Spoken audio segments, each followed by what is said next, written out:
जे भक्त आहेत त्या भक्तांसाठी खास मागणी मागितली बघा. काय मागितली? माणसाला काय होऊ नये? अहंकार होऊ नये. अहंकार म्हणजे माणसाला किती जरी माणूस मोठा झाला, श्रेष्ठ झाला, ते झटक्यात त्याला खाणे आणण्याचं काम कोण करतं?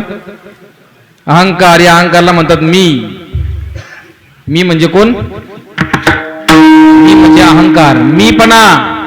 मी केलं म्हणून झालं, बाकीच्यांना कोणाला जमलं नसतं. मग घरात असू द्या, दारात असू द्या, वाडीत असू द्या, गावात असू द्या, कुठेही असू द्या, मी होते म्हणून कार्यक्रम चांगला झाला. नाही तर तिला तर स्वयंपाक करायला जमलाच नसता, मी होते म्हणून जमला. नाही का? हे काय आहे? अहंकार आहे. काय आहे? अहंकार आहे. ज्ञानोबराय म्हणतात, हा विचारूनी अहंकार सांडीजे, मग असतीच वस्तू होईजे, जैसी आपली स्वस्ती सहजे आपण केली. विचार करून अहंकार सोडला पाहिजे. मग अहंकार होतो कोणाला? ते पण सांगितलं ज्ञानोबरायांनी की नवल अहंकाराची गोठी, विशेषे न लगे अज्ञाना पाठी, सज्ञानाचे झोंबे कंठी, नाना संकटी नाचवी.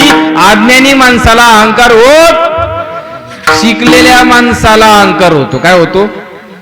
शिकलेल्या माणसाला अहंकार होतो. म्हणून माणसं म्हणतात गुरुजी की अज्ञानामध्ये सुख आहे, अज्ञानामध्ये सुख आहे. त्यामुळे आपल्याला कसल्याही प्रकारचा अहंकार नसावा. जोपर्यंत आपण अहंकार सोडत नाही तोपर्यंत आपण सुखी होणार नाही.